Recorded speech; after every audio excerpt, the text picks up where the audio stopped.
Hi, మీకు ఇప్పటి వరకు ఎవ్వరు చెప్పని ఒక ఇంట్రెస్టింగ్ పాయింట్ చెప్తాను పోరిఫెరాలో. సో యూజువల్గా పోరిఫెరాని మనం డిప్లోబ్లాస్టిక్ అని చెప్తాం, చాలా జనరల్గా చెప్తాం డిప్లోబ్లాస్టిక్ అని. కానీ యాక్చువల్గా అది డిప్లోబ్లాస్టిక్ కాదు. ఎందుకంటే డిప్లోబ్లాస్టిక్ అనే word true tissue level of organization ఉండే వాటికి అప్లై చేస్తాం. సో స్పాంజెస్కి మనకి cell aggregate level of organization ఉంటుంది, కానీ మీకు ఎక్కడ టిష్యూ లెవెల్ ఆఫ్ ఆర్గనైజేషన్ ఉండదు. ఇవి మల్టీ సెల్యులరే, కానీ సెల్స్ అన్నీ లూజ్గా అగ్రిగేట్ అయినట్టు ఉంటుంది. And cellular level of organization, ఎందుకంటే ప్రతి సెల్లు డిఫరెంట్ వర్క్స్ చేస్తుంది. ఒక్కొక్క సెల్లు టుగెదర్ అన్ని సెల్స్ అన్నీ కంబైన్ అయ్యి మనకి ఒక ఫంక్షన్ అయితే చేయదు. సో యూజువల్గా ఏంటంటే మనం ఇక్కడ ఎక్టోడర్మ్ లాగా అనుకొని, అంటే అది ఎక్టోడర్మ్ కాదు, ట్రూ ఎక్టోడర్మ్ కాదు, ఎక్టోడర్మ్ లాగా పినాకోడర్మ్ని అనుకుంటాం. పినాకోడర్మ్ని ఎక్టోడర్మ్లా అనుకుంటాం నిజం చెప్పాలంటే. So pinacoderm is like ectoderm, choanoderm is like endoderm. So పినాకోడర్మ్ని ఎందుకు ఎక్టోడర్మ్ లాగా అనుకుంటామంటే పినాకోడర్మ్ అవుటర్ లేయర్ని కవర్ చేస్తుంది కాబట్టి. కొయనోడర్మ్ని ఇన్నర్ లేయర్ అని ఎందుకు అనుకుంటామంటే, అదే ఎండోడర్మ్ అని ఎందుకు అనుకుంటామంటే because it lines the inner layer. అంతేగాని మీకు ఇది మోస్ట్లీ డిప్లోబ్లాస్టిక్ కిందకి రాదు. ఇన్ కేస్ మీకు కానీ ఎన్సీఆర్టీలో ప్రూఫ్ కావాలంటే నేను చూపిస్తాను. సో ఎలాగంటే, so let me show you ఎలా నేను ఈ పాయింట్ని జస్టిఫై చేస్తాను. ఎందుకంటే ఎప్పుడైనా సరే కొన్ని questions which among the following is diploblastic అని అడిగాడు.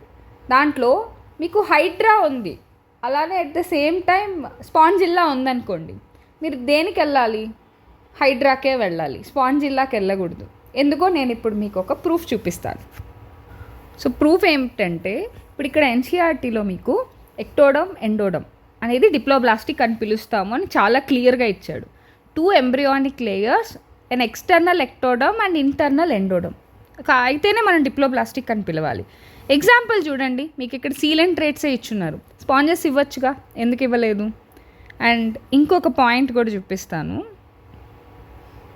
అండ్ ట్రిప్లోబ్లాస్టిక్ అని ఎక్కడి నుంచి పిలుస్తాము అని చాలా క్లియర్గా ఇచ్చారు, ప్లాతి హెల్మెంథస్ నుంచి కార్డేటా వరకు అని. ఇంకొక ఎవిడెంట్ పాయింట్ ఏంటంటే, మనకి ఇక్కడ మీకు స్పాంజెస్లో ఎక్కడా కూడా మీరు మొత్తం వెతికితే కూడా ఎక్కడ మీకు డిప్లోబ్లాస్టిక్ అని రాసి ఉండడు. మీరు ఈవెన్ చూడొచ్చు, choanocytes are collar cells that lines the spongocoel అన్నాడు. సో మనకి అలానే స్పిక్యూల్స్, స్పాంజిన్ ఫైబర్స్, ఎండోస్కెలిటన్ అన్నాం బికాస్ మీసోగ్లియాలో ఉంటుంది కాబట్టి. అండ్ ఇంకొక పాయింట్, మీరు సీలెంట్ రేటాకి వచ్చి చూడండి, సీలెంట్ రేటాలో మీకు చాలా క్లియర్గా ఇక్కడ tissue level of organization and diploblastic అని మీకు చాలా క్లియర్గా ఇక్కడ ఇచ్చేశారు.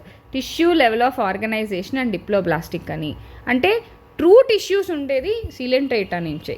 కాబట్టి మీకు ఒకవేళ క్వశ్చన్లో ఇన్ కేస్ ఏవీ లేదు, అన్నీ ట్రిప్లోబ్లాస్టిక్ ఇచ్చి అప్పుడు స్పాంజెస్ ఇస్తే you can go with sponges. అలా కాకుండా ఒక స్పాంజ్ ఆప్షన్, ఇంకొకటి సీలెంట్ రేటా కానీ టీనోఫోరా కానీ ఇస్తే go with coelenterata or ctenophora. ఎందుకంటే ఎన్సీఆర్టీ కూడా క్లియర్గా స్టేట్ చేసింది ఇవే డిప్లోబ్లాస్టిక్ అని. అండ్ ఇంకొకటి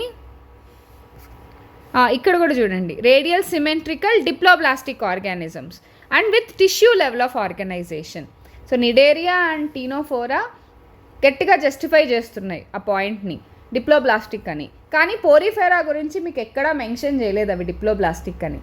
సో ఇదే బ్రేకింగ్ పాయింట్. సో మనం నెక్స్ట్ కమింగ్ సిరీస్లో సీక్రెట్స్ ఆఫ్ ఎన్సీఆర్టీలో తెలుసుకుందాం. ఇంకా నెక్స్ట్ చాలా ఇంట్రెస్టింగ్ వీడియోస్ రాబోతున్నాయి. Thank you very much.